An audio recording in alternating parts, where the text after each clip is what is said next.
engaged, we have to get into the field and do something. It's not just you talk, you have to walk the talk. So that is one area that we really get into the field and we try to make a change. We try to become the change agent. So that's one area. And second one is advocacy aspect. It's not that you have to every time get into the field. You have to work on advocacy, like campaigns, movements, policies, etc.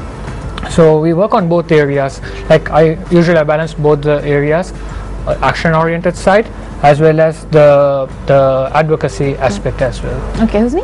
Well, I started with solid waste management because when I was starting in 2005, I was thinking like from where to start, and then I realized it is all about changing attitudes, and then I thought like the best place to start from schools, and then how to start from schools.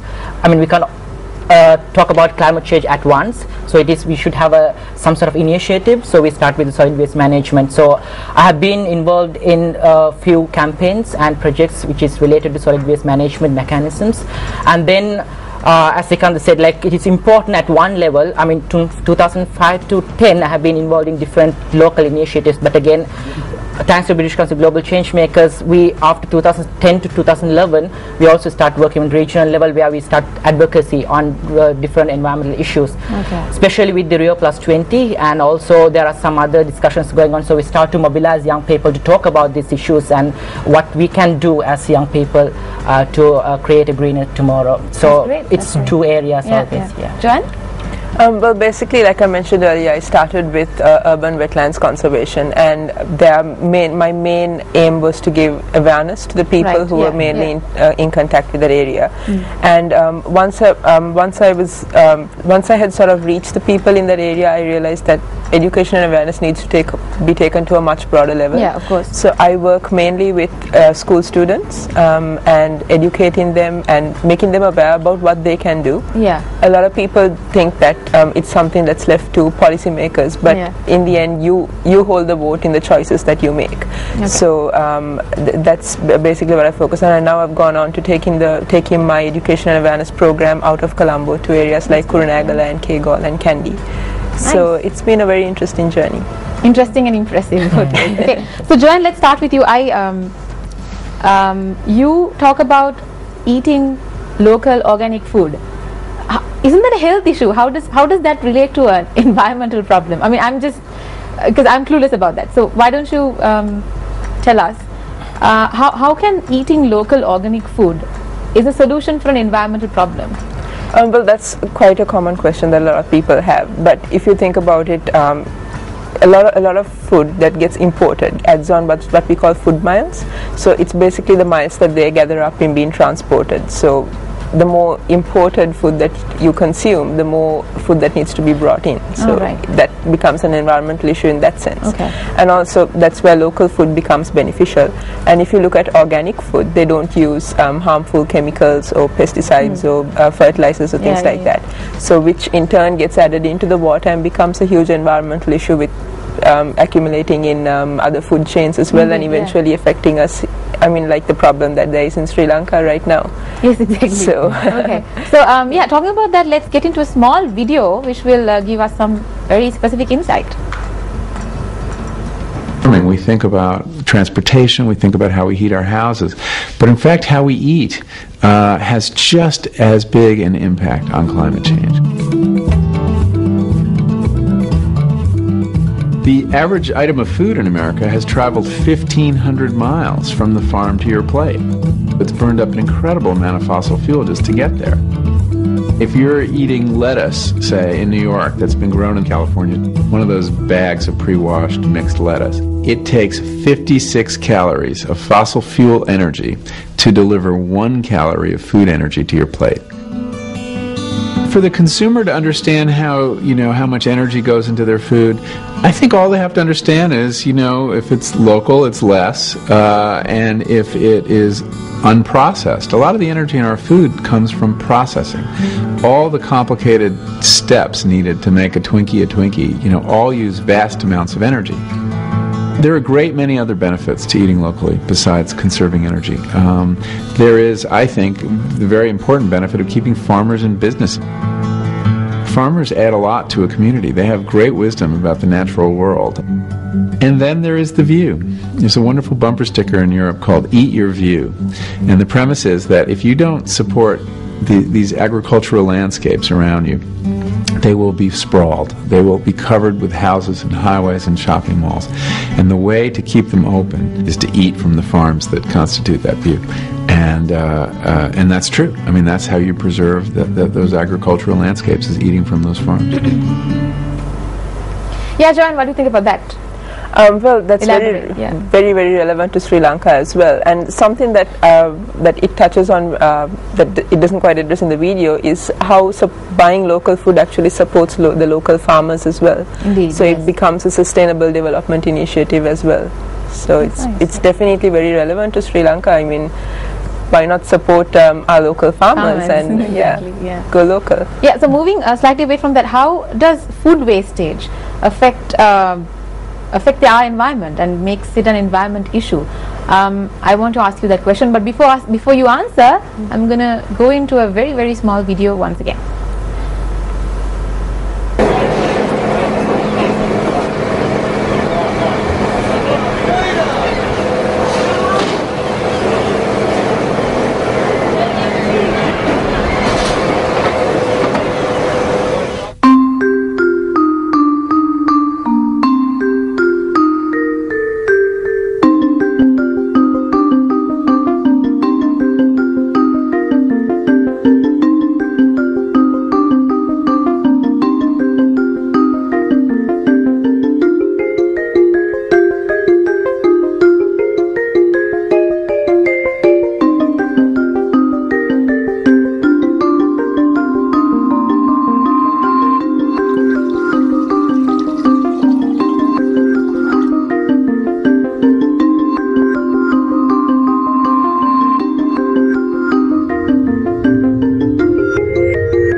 Right, so that video was very detailed and was about basically how we waste food in everyday life. Joanne, why don't you, because I'm personally very sensitive when it comes to food wastage and water wastage and stuff, so I really would like to know your insight about it. Yeah, well, like the video showed, it gives it very much in detail, and the amount of energy, I think the previous video said 56 calories for 1 calorie of food, and this is 56 calories to just throw it back away. We're not making any use of it. I mean, it all ends up in a landfill, which ends up being turned into methane or other greenhouse gases, which ends up becoming a problem anyway. So yeah, it's basically that whole energy utilization which has been I know. I also read about in Sri Lanka that we actually use 60 liters of water per kilo of paddy, which just blew me away, because we actually use rice every day for and then I was thinking, maybe we should start something immediately, because people are not aware in these situations. So talking about these wastage of water, wastage of food, and it actually brings a lot of difference into the climate as well, and it's most probably a cause for climate change, because the usage of water and the wastage of it. So moving to Sikandar, you are very active about climate activism. We often hear about climate change, but please tell us what climate activism is. Just I want to give some thoughts like as a youth perspective, what we think about the climate activism. So what we see, like the whole world is in some sort of in a crisis. We can see in the political instability in the Middle East, financial crisis in Europe, but all around the world, young people are really concerned about this climate change and the effect of climate change, how it affects their lives. And young people, they are some sort of fresh-minded people. We are more creative, dynamic, diverse, and we have more energy. So I feel that young people have to get engaged to these issues. Of course, yes. Especially like as my colleagues mentioned, access to schools, access to corporate, government, etc. We have more access to everywhere. So in one hand, we try to change the attitude of the young people, and second hand, influencing for a better, to build up a good planet. To me, to you, and to everyone. Exactly. So to preserve, that's our natural resources and the environment. So activism is some sort of which comes from that enthusiasm, the passionate, that we should feel that it's not the global problem, it's my problem, because I am a part of that problem. Today the climate change, it's like a hot topic in the global arena. It's discussed everywhere. So we have to think in a global way, but finally we have to act locally. Exactly. So that comes from activism, that you have to think the bigger picture.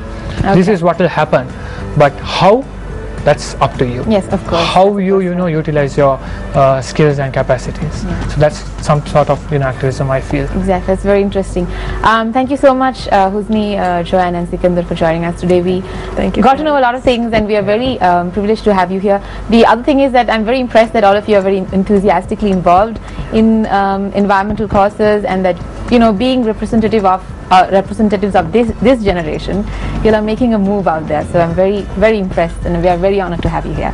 We are moving on to a very short commercial break, so don't go away. We have more stuff after this.